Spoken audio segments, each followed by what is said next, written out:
Police तेरी गुंडागर्दी नहीं चलेगी, नहीं चलेगी। पुलिस तेरी गुंडागर्दी नहीं चलेगी, नहीं चलेगी। जब आइडेंटिफाई करने से मना कर दिया पीड़िता ने, उसके बाद भी थाने में बिठाया रहा। हम पूरे प्रदेश के भीतर देख रहे हैं कि पुलिस अपनी गुंडागर्दी पर, अपने मनमानी पर उतर आई है। ये किसी इंडिविजुअल एक बंदे पे कोई घटना नहीं हुई है, ये हमारी पूरी कम्युनिटी पे हुई है, ये हमारे काले कोट पे हुई है, हमारे बैंड पे हुई है। कि कप्तान साहब यहाँ आए, पब्लिकली हम सब अधिवक्ता साथियों के सामने आके माफी मांगे।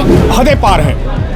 आप मित्र पुलिस है, आप मूत्र पुलिस बनने की कोशिश ना करिए। हमारे यहाँ लोग आते हैं सिर्फ इंसाफ के लिए आते हैं। जब हमारे साथ ही इंसाफ पुलिस नहीं करेगी फिर किसके साथ करेगी वो? ड्रेस कोड होने के बाद भी उनके साथ उन्होंने अभद्रता की, उसी के चलते आज हम सारे अधिवक्ता यहाँ उपस्थित हुए हैं। हमेशा पुलिस विभाग ने हम अधिवक्ताओं के साथ अत्याचार किया है और उत्पीड़न भी किया है। नमस्कार, मैं शीतल वर्मा, स्वागत है आपका अनसुनी आवाज़ में। मैं अभी इस समय रुद्रपुर के कोर्ट पे मौजूद हूँ। आप मेरे पीछे ये भीड़ देख सकते हैं। यहाँ पे सभी वकील जो है हड़ताल पर बैठे हैं। ये बताया जा रहा है कि कल एक वकील को पुलिस बिना जांच पड़ताल के ले गई और जो वकील थे उनका नाम मयंक बताया जा रहा है। बाद में जब सारे मुद्दे की जाँच पड़ताल की गई तो वो आरोप झूठा निकला। इसी को लेकर यहाँ पे सभी वकील अपना आक्रोश दिखा रहे हैं, नाराजगी जता रहे हैं। उनका कहना है कि अगर स्वयं प्रशासन उनसे आकर माफ़ी नहीं मांगेगी तब तक ये आंदोलन ऐसे ही चलता रहेगा। मैं यहाँ से काम करके घर के लिए निकला था। रास्ते में एक गाड़ी रुकी हमारी गाड़ी के आगे और हमें रोक लिया गया।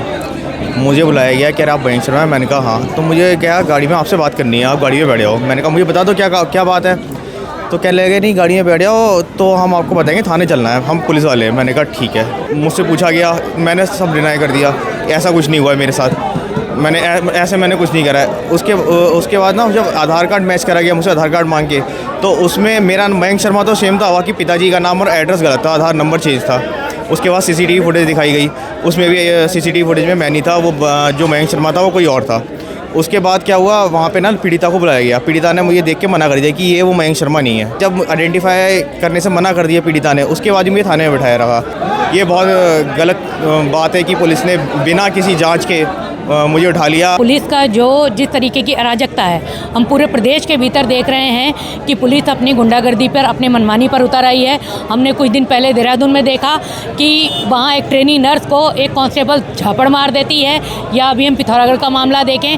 पूरे प्रदेश के भीतर पुलिस जिस तरीके से निरंकुश हो गई है, उन्हें निश्चित तौर पर सत्ता का संरक्षण मिला हुआ है और उन्हें लगता है कि उधम सिंह नगर में SSP महोदय के निर्देशन में जो चल रहा है ऑपरेशन लंगड़ा, वो मानवाधिकार का खुला उल्लंघन होने के बावजूद भी पुलिस उसको रोकने की तरफ, सरकार उसको रोकने की तरफ नहीं बढ़ रही, बल्कि वो कह रही है कि इस तरीके की हरकतें करते रहिए क्योंकि हम तो आपके साथ ही हैं। ये किसी इंडिविजुअल एक बंदे पे कोई घटना नहीं हुई है, ये हमारी पूरी कम्युनिटी पे हुई है, ये हमारे काले कोट पे हुई है, हमारे बैंड पे हुई है। ठीक है, तो ये पुलिस की एक नाकामी है जो पुलिस ने हमें दिखाया है कि हम ऐसे भी हम कर सकते हैं। तो ये तो अभी पुलिस एक के साथ कर रही है कि गश्त लगा के उसको रास्ते से उठा रही है। अगर पुलिस के पास ऐसी कोई सूचना थी तो पुलिस हम लोगों को, हमारी कार्यकारिणी को उसके बारे में बताती, हमें सूचना देती, हम उससे बात करते, उसको हम SSP ऑफिस लेके आते, जो भी मामला था उसको सॉर्ट आउट करते, उस संबंध में बात करते। पर ये तो पुलिस ने जो उन्होंने अपनी नाकामी दिखाई है कि रास्ते से उठा के ले जाना, तो ये सरासर एक तरह से गुंडागिर्दी है। पुलिस की पहली मॉरल ड्यूटी ये होती है, चाहे वो आम आदमी हो, अगर उसके खिलाफ मुकदमा दर्ज है तो आप पहले उसका पर्सनल इन्वेस्टिगेशन कीजिए कि क्या ये व्यक्ति वही है या आप किसी को भी उठा लेंगे।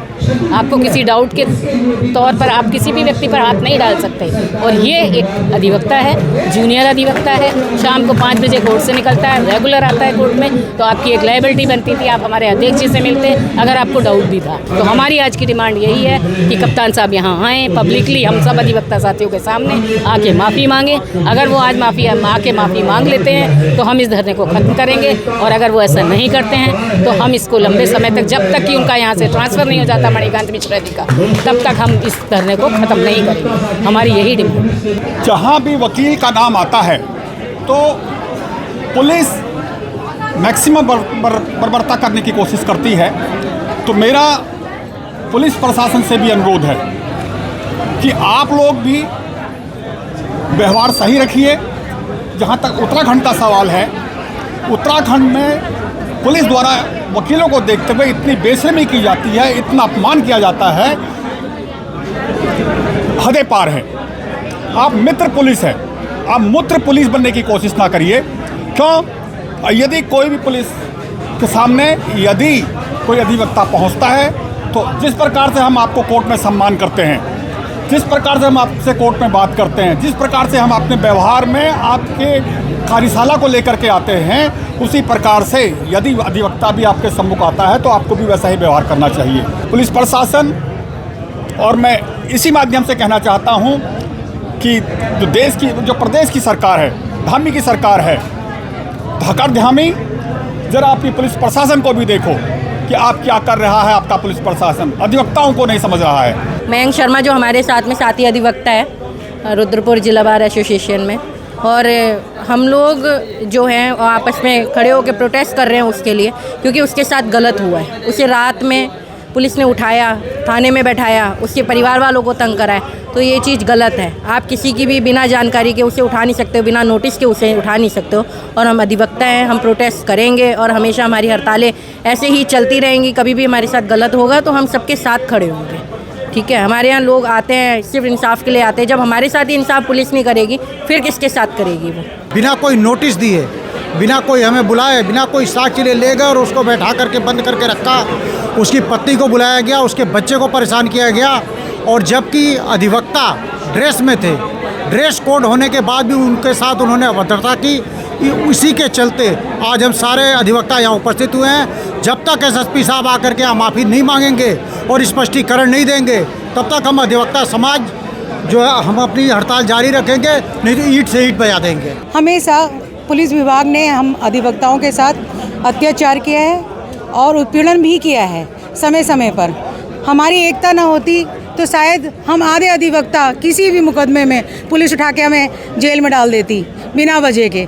सबसे ज़्यादा हमसे द्वेष रखते हैं पुलिस विभाग। अगर यदि कभी भी पुलिस विभाग द्वारा हमारे अधिवक्ताओं के साथ कोई गलत कार्य किया गया तो उसका हम मुंह तोड़ जवाब देंगे। ऐसे ही किसी भी व्यक्ति को उठाकर ले जाना और फिर ये एक अधिवक्ता के साथ इस तरह का व्यवहार करना, ये बहुत ही निंदनीय है। पुलिस की कार्य प्रणाली पर संदेह प्रकट करती है कि पुलिस जिस तरह से अपना कार्य कर रही है वो निश्चित रूप से समाज में असंतोष व्याप्त करने वाली स्थिति पैदा कर देगी। आपने अभी सभी वकीलों की नाराज़गी देखी। जो सबको इंसाफ दिलाते हैं उनको इंसाफ कौन दिलाएगा? क्या प्रशासन उनसे आकर माफ़ी मांगेगी? ये आंदोलन कहाँ तक चलेगा? फिलहाल ये चीज़ तो बाद में ही पता चल पाएगी। आप बने रहिए अनसुनी आवाज़ के साथ। हमें इंस्टाग्राम और फेसबुक पे फॉलो कीजिए, हमारे यूट्यूब चैनल को भी सब्सक्राइब कीजिए। धन्यवाद।